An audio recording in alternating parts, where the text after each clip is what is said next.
예수님이 십자가에 돌아가신 후 무덤을 찾아간 여인들은 예수의 부활을 목격하고 천사들의 증언을 듣고 놀라움과 기쁨의 경험을 하게 되었습니다. 그리고 제자들과 다른 사람들에게 보고 들은 것을 전했습니다. 또한 예수님께서는 부활 후 제자들에게 당신 자신을 보이시며 성경의 말씀을 다음과 같이 상기시켰습니다. 내가 너희와 함께 있을 때에 너희에게 말한 바 곧 모세의 율법과 선지자의 글과 시편의 나를 가리켜 기록된 모든 것이 이루어져야 하리라 한 말이 이것이라. 또한 예수님은 성경의 말씀을 통해서 제자들의 믿음을 강화시키고 성경에서 제시된 예언들이 성취된 사실을 통해서 하나님의 선교를 위한 준비를 하도록 하셨습니다. 오늘 우리 모두도 하나님의 선교를 위해 서로 연합하고 서로 격려하여 하나님의 성령을 구하며 기도하는 삶으로 준비가 되어 예수님의 복음을 전하는 우리 모두가 되길 기도합니다. 안녕하세요. 안녕하십니까? 네, 오늘은 6번째 시간입니다. 예, 제목이 무엇인가요? 선교를 위한 동기와 준비. 예, 우리가 지금까지 하나님의 선교, 나의 선교에 대해서 배우고 있잖아요. 예. 특별히 이 선교를 위해서 우리는 어떤 동기를 가지고 선교를 해야 되고 또 선교를 위해서는 어떤 준비를 해야 되는지에 대해서 오늘 공부하는 시간을 갖도록 하겠습니다. 우리 다 같이 기억절을 보겠습니다. 내가 너희와 함께 있을 때에 너희에게 말한 바 곧 모세의 율법과 선지자의 글과 시편의 나를 가리켜 기록된 모든 것이 이루어져야 하리라 한 말이 이것이라.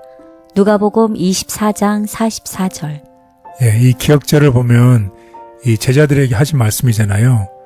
성경에 기록된 모든 것이 다 이루어져야 한다. 결국 예수님께서 탄생하시고 또 십자가에 돌아가시고 또 승천 부활하신 이런 모든 일들이 다 성경에 기록되어 있잖아요.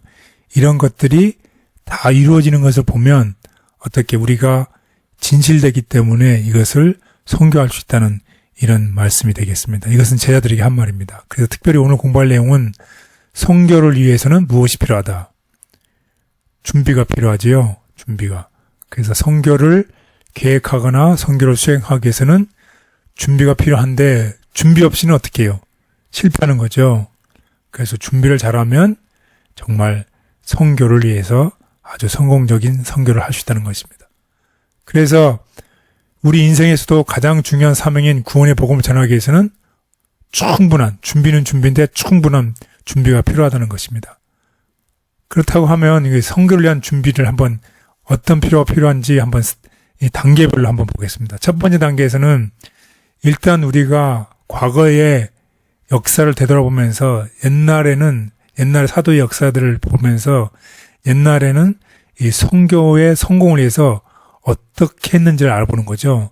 어떻게 했는지, 성공을 위해서 어떤 동기가 필요한지를 공부하는 거죠. 어떤 일을 하려면 동기부여가 되어야 되잖아요. 네. 동기부여가 없이 하는 것은 곧 포기하게 되잖아요. 동기부여가 있는 사람은 그것을 해서 끝까지 하게 되죠. 예를 들어서 내가 의료사가 돼야 되겠다. 의사가 돼야 되겠다. 이런 사람이 정말로 내가 왜 의사가 돼야 되는지에 대한 동기부여가 투철하면 어려운 일이 있어도 끝까지 의사가 될 수 있겠죠. 마찬가지로 이 선교를 성공하기 위해서는 내가 왜 해야 되는지, 내가 어떻게 해야 되는지 이 동기부여가 중요하다는 것입니다. 그리고 두 번째는 이 선교를 시작하기 전에 해야 될 이 단계가 있죠. 사전 단계와 선교를 시작하는 방법에 대해서 우리가 알아야 되겠습니다. 그리고 세 번째는 선교는 한 번만 하고 끝나는 것이 아니라 어떻게 해요? 어려운 일이 오더라도 흔들리거나 낙담하지 않고 꾸준하게 계속할 수 있는 선교 방법에 대해서 우리가 이런 준비가 필요하다는 것입니다. 그래서 이런 스텝 3가지를 가지고서 오늘 우리 공부를 해보겠습니다. 따라서 선교를 위한 동기와 준비에 대해서 알아보겠습니다. 선교를 위한 동기가 참 중요하죠. 그 동기에는 2가지 경험이 있을 수 있는데 하나는 개인적인 경험, 그리고 또 하나는 이 성경에 나타난 예언을 통해서 성경의 예언이 이루어지는 것을 보고서 앞으로 남은 예언도 이루어질 것이라고 믿고 이루어지는 선교의 동기가 되겠습니다. 그래서 개인적인 경험은 이 여인들의 경험을 통해서 우리 알아보도록 하겠고, 예언적 기반을 둔 성경에 대해서는 우리 제자들의 경험을 통해서 우리 공부해 보겠습니다. 그 선교를 위한 준비는 어떻게 하다는 것이에요?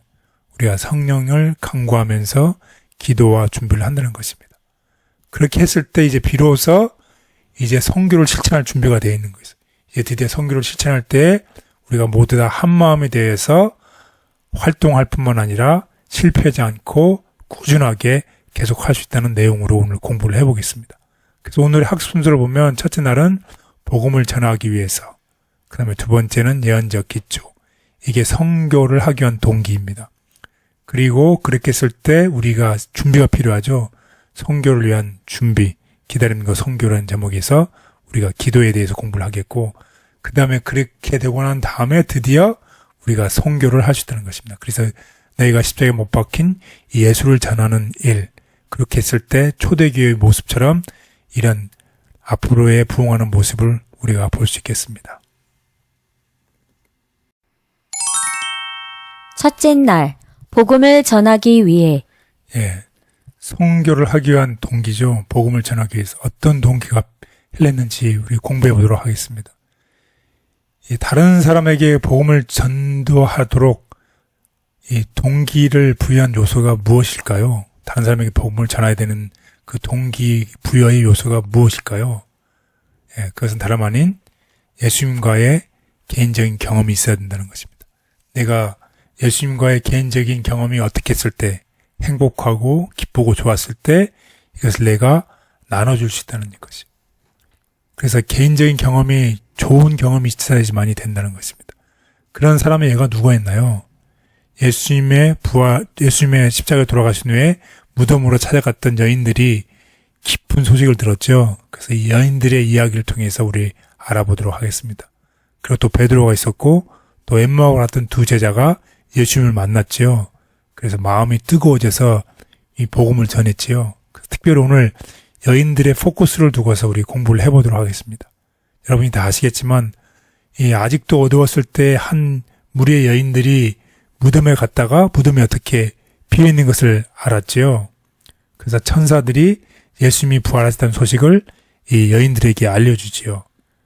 그래서 이 여인들이 제자들에게 이 소식을 전하기 위해서 달려갑니다. 도중에 예수님께서 직접 그들에게 나타나셨죠. 정말 기쁨으로 가득 찬 이 여인들이 이 소식을 어떻게 했습니까? 전했습니다. 왜? 너무나 기뻤기 때문에 그렇죠. 그래서 여인들은 예수님의 소식에 대한 소식을 듣자마자 다른 사람들에게 전하고 싶어 한 것이. 왜? 너무 기뻤기 때문에. 우리 모든 사람들도, 우리도 이런 기쁨이 있으면 어떻게 기쁨을 나누고 싶지요? 네. 전하고 싶지요. 그래서 예수님이 우리 자신을 위해서 행하신 일을 다른 사람들에게 알리는 것보다 더 큰 선교 동기는 없다는 것입니다. 예수님께서 우리를 위해서 행하신 일들을 다른 사람에게 알리고 싶어하는 것, 이것이 바로의 선교 동기가 되겠습니다.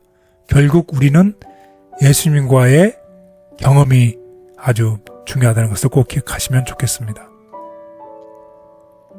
선교는 그분께서 나에게 행하신 일, 내가 발견한 예수님 안에 있는 기쁜 소식을 전하는 것이다. 내가 가지지 않은 것을 전할 수는 없는 것이다. 빛을 나눠주려면 먼저 빛을 가져야. 무엇보다도 우리에게 필요한 것은 성령의 침례이다. 성령의 침례 없이는 세상에 나가 외치기에 더욱 합당치 못하다. 모든 교사는 먼저 배우는 자가 되어서 하나님의 전진하는 진리에 대한 증거들을 바라보기 위하여 그의 눈에 안약을 발라야 할 것이다. 만약 그가 다른 사람들에게 빛을 나누어 주기 원한다면 먼저 의의 태양이신 주님의 빛이 그의 마음속을 빛으로 환하게 해야 할 것이다. 내가 전하지 않는 것은 주님을 잘 모르기 때문인지 자신에게 물어봅니다. 주님을 만나고 더욱 알고 경험하기를 원합니다. 주님께서 베풀어 주신 기쁨을 홀로 가지고 있지 않게 하시고 나의 경험을 지혜롭게 나눌 수 있게 도와주옵소서. 아멘. 둘째 날, 예언적 기초. 네. 이 선교를 하는 이 동기부여가 되는 게 예언적 기초. 예언이라는 게 성경이죠. 성경 공부를 얘기하고 있습니다. 하나님의 예언적 말씀인데 부활하신 예수님이 제자들 앞에 나타났을 때 제자들이 처음에는 두려워했는데 기쁨으로 바뀌고 그 다음에 마침내 믿게 되었습니다. 우리가 아까 개인적인 경험에 대해서 공부를 했는데 개인적인 경험은 중요하긴 하지만 예수님께서는 이에 만족하지 않으시고 무엇을 말씀하셨어요? 예, 성경을 말씀하셨어요. 제자들에게 감정이 아닌 이성에 근거한 두 번째 경험, 곧 성경이죠. 하나님의 예언의 말씀을 풀어 해주셨어요. 그래서 이 성경, 특히 예언에 대한 깊은 지식이죠. 그래서 이러한 지식, 예수님께서 우리의 이해를 열어서 성경을 밝히 보여주셨을 때에 제자들의 마음이 뜨거워졌다는 것입니다. 그래서 특별히 예언의 말씀이 굉장히 중요한데 우리는 특별히 이 신구약을 통해서 하나님께서 역사적인 사건들을 쭉 나열해 주셨잖아요. 예수님께서 탄생하시고 예수님께서 어떤 삶을 사실 거고 예수님께서 어떻게 십자가에 돌아가실 거고 예수님께서 십자가에서 부활하고 앞으로 재림하실 거라는 이런 일련의 사건들이 어떻게 다 성경에 나타나 있죠. 이런 예언들이 이미 성취된 것도 있고 앞으로 성취될 것도 있죠. 그래서 우리가 이미 성취된 것을 보면 앞으로 있을 예언도 어떻게 할까라는 것을 알 수 있어요. 성취될 것이라는 것을 확실히 알 수 있죠. 그래서 우리는 예언을 연구함으로써 이 성경에 선포된 역사가 어떻게 발전해 왔고 어떻게 나갈 것이라는 것을 알 수 있다는 것입니다. 그래서 이 지식을 바탕으로 우리는 어떻게 앞으로 예수님의 재림과 예수님 영생하는 예언들을 다른 사람들과 어떻게 나눌 수 있다는 것입니다. 그래서 다시 한번 정리합니다만 개인적인 경험뿐만 아니라 하나님의 말씀의 바탕을 둔 특별히 예언의 말씀을 통해서 우리는 다른 사람들에게 앞으로 있을 일들에 대해서 나눌 수 있다는 것을 꼭 기억하면 좋겠습니다. 하나님을 경험하는 것은 견고한 말씀의 토대 없이는 지속될 수 없다. 진리를 밝히 이해할 때에 우리는 선교를 위해 더 잘 준비될 것이다. 말씀만이 신앙의 기초. 그대들은 하나님의 말씀을 통해서 하나님의 확증을 받게 된다. 그대들은 하나님께서 그대들의 기도를 들으셨다는 것을 믿기 이전에 어떤 놀라운 감정의 변화가 있기까지 기다려서는 안 된다. 그대들은 신앙의 기초로서 확고한 무엇을 가져야만 한다. 주님의 말씀은 그대들이 의뢰할 수 있는 무한한 능력의 말씀이며 주님께서는 구하라, 그러면 주실 것이요 라고 말씀하셨다. 우리에게 주신 분명한 예언의 기초와 사명을 인하여 감사합니다. 마지막 때의 중대한 사명을 감당하기에는 부족하고 연약한 종입니다. 말씀을 밝히 깨닫게 도와주시고 성령의 도움으로 이 시대의 갈 길을 분명히 걷도록 도와주옵소서. 아멘. 셋째 날, 기다림과 선교. 그들이 함께 있을 때에 예루살렘을 떠나지 말고 내게서 들은 바 아버지의 약속을 기다리라고 명하시니라. 사도행전 1장 4절. 네, 이제 그 전에 우리가 선교를 위한 이 동기부여에 대해서 공부를 했어요. 그리고 나서 동기부여가 아까 말씀드린 것처럼 개인적인 경험과 하나님의 말씀이었죠. 그게 끝나고 나서 이제 드디어 선교를 위한 준비가 필요한데 여기 보면 어떻게 하라고 했어요. 예루살렘을 떠나지 말고 내게 들은 바 무엇을 기다리라. 하나님의 약속을 기다리라고 얘기를 하셨습니다. 결국 우리가 성령 하나님을 기다린다는 말이죠. 기도하면서. 그래서 선교를 위한 준비입니다. 기도와 준비입니다. 어떤 준비를 했나요? 그들은 동기를 부여받고 이미 사명을 수행하도록 위임받았지만 위로부터 권능을 받을 때까지 잠시 기다리라는 요청을 받았다. 예, 위로부터 오는 권능을 받을 때까지 기다리라. 내가 선교를 위해서 기다리라는 것입니다. 기도하면서 준비하라는 것입니다. 이 기다림의 시간을 이 사람들은 어떻게 보냈을까요? 그냥 아무런 일 하지 않고 그냥 기다리기만 했을까요? 그렇지 않지요. 하나님의 일을 하기 위한 어떤 프로젝트를 시작하기 전에 기도로 그분의 인도를 구하고 필요한 것이 무엇인지를 준비를 해야 했습니다. 그냥 각각 파트를 나누고 각 부분을 누가 수행할 것인가, 그리고 필요한 자원이 있으면 그것을 어떻게 구할 것인가, 이런 준비를 하는 것이죠. 그래서 그거에 앞서 가장 중요한 건 무엇이라는 것이에요? 기도한다는 것입니다. 제자들은 모든 차이점을 버리고 사람들을 만나고 매일의 대화에서 죄인들을 그리스도께로 인도할 수 있는 말을 할 수 있게 해달라고 간절히 기도했다. 예, 간절히 이런 기도를 했다는 것입니다. 그리고 또 한 가지는 선교를 위해서 조직적으로 준비를 한다는 것입니다. 이 일을 준비할 때에 시스테매티컬리 이 준비를 해 나간다는 것입니다. 한 예를 들어보겠습니다. 12제자 중에서 이 가룟 유다가 이제 그 자리가 없어졌죠. 그래서 12명 중에 11사람만 남고 한 자리가 공속으로 비었어요. 그때 그 자리를 위해서 제자들은 기다리면서 하나님의 인도를 구하고 후임자를 선택한 조직을 준비하는 이런 예가 있습니다. 그리고 또 하나님에 대해 사명을 완수하는 데 도움이 될 성령의 부으심을 기다리는 동안 어떻게 서로 연합하고 서로 격려하고 또 하나님의 성령을 구하며 기도하는 모습을 볼 수 있습니다. 그래서 우리 자신과 교회가 하나님의 우선순위인 잃어버린 자들을 구원하는 일에 우리 연합하는 우리 모두가 되기를 바라겠습니다. 예루살렘에서 약속한 성령의 도우심을 기다리는 동안 제자들은 한 마음으로 기도했고 사명을 이루려는 한 목표 아래 연합하고 준비하였다. 기다리는 자에게만 성령을 주심.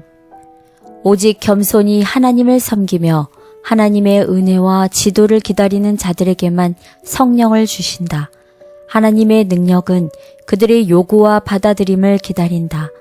믿음으로 요구된 이 약속된 축복은 이 축복에 따르는 다른 모든 축복을 가져온다. 이 축복은 그리스도의 은혜의 풍성하심을 따라 주시는 것이며 또한 그분은 받을 수 있는 역량대로 각 영혼에게 공급하시려고 준비하고 계신다. 기도하고 한 마음으로 연합한 초대 제자들의 모본을 따르기를 원합니다.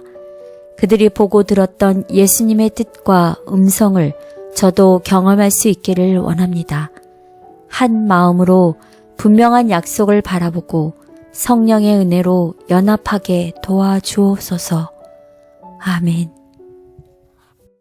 넷째 날, 너희가 십자가에 못 박은 다 성령의 충만함을 받고 성령이 말하게 하심을 따라 다른 방언으로 말하기를 시작하니라. 사도행전 2장 4절. 예, 우리가 선교를 위해서 동기부여가 중요하고 그 다음에 동기부여를 받은 다음에는 선교를 위한 준비를 하고 선교를 위한 준비가 끝나면 그 다음에 어떻게 하는 것인가요? 선교를 이제 실행하는 것입니다.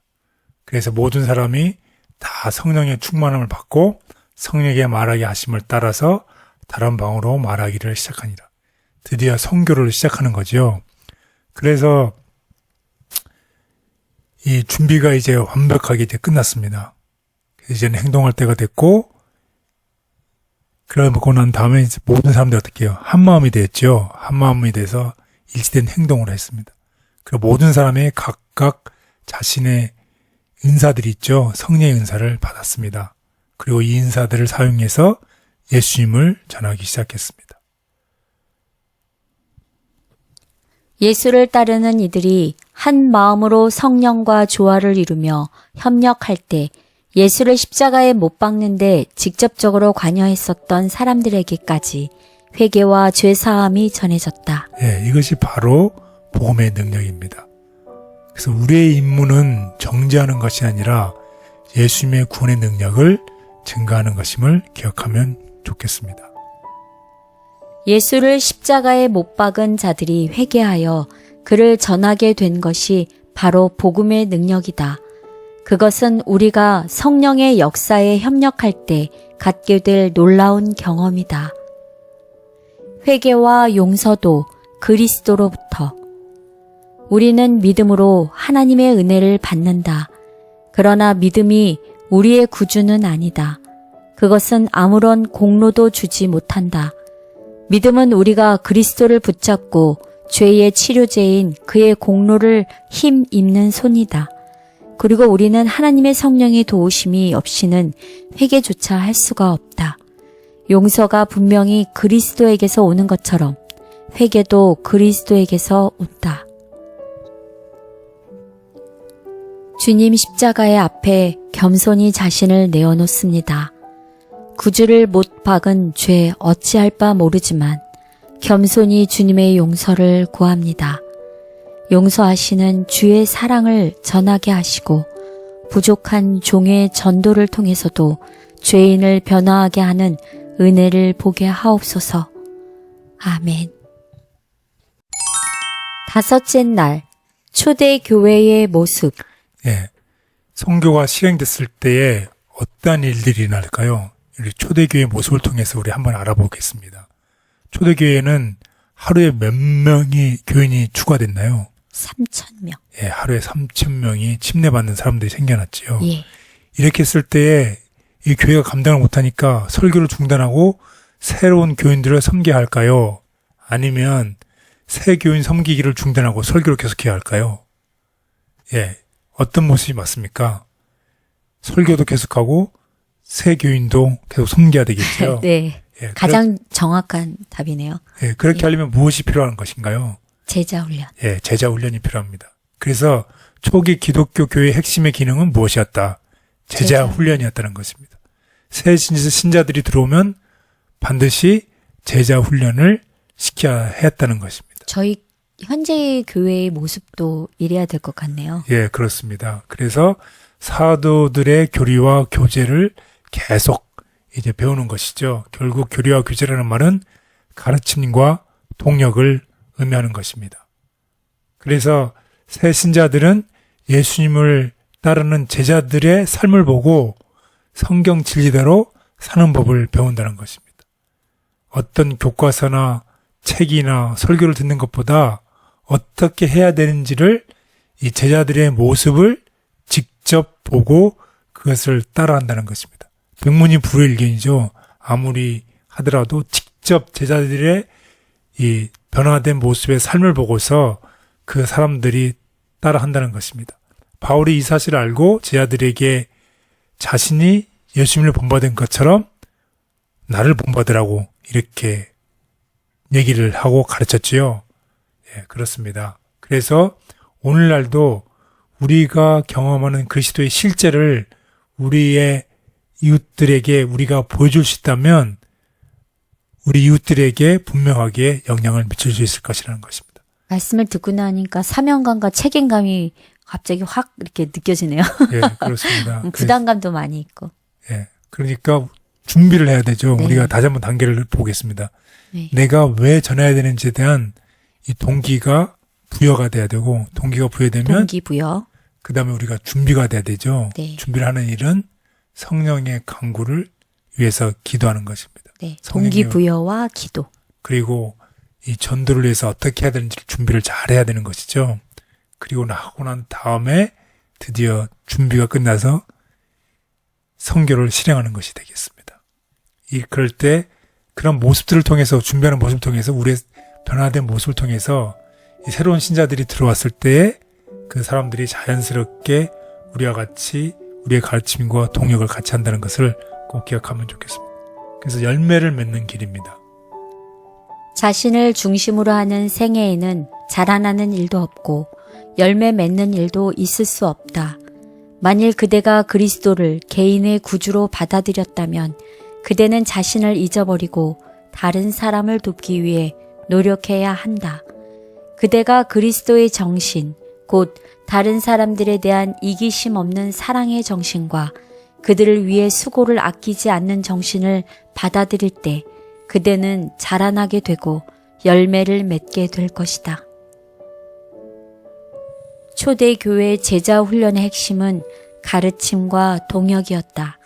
가르침은 유익을 주지만 그보다 제자들을 직접 보고 따르는 동역을 통해 참 그리스도인이 되었다. 그리스도를 본받는 자들. 그들은 그리스도를 본받을 것이며 그들은 그분이 가지신 바 영혼을 구원하는 사업에 관심을 가진 사심 없는 자선심을 소유하게 될 것이다.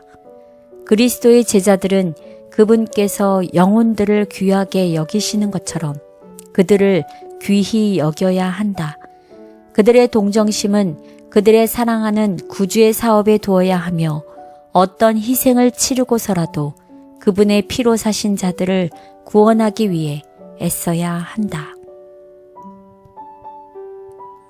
이 땅에 오셔서 함께 먹고 주무시고 가르치신 예수님의 귀한 사랑과 모본에 감사를 드립니다. 어떻게 하면 주님의 귀한 모본을 따라갈 수 있겠습니까? 할 수 있는 최선을 다하겠사오니 주님 닮은 참 제자가 될 수 있도록 도와주옵소서. 아멘.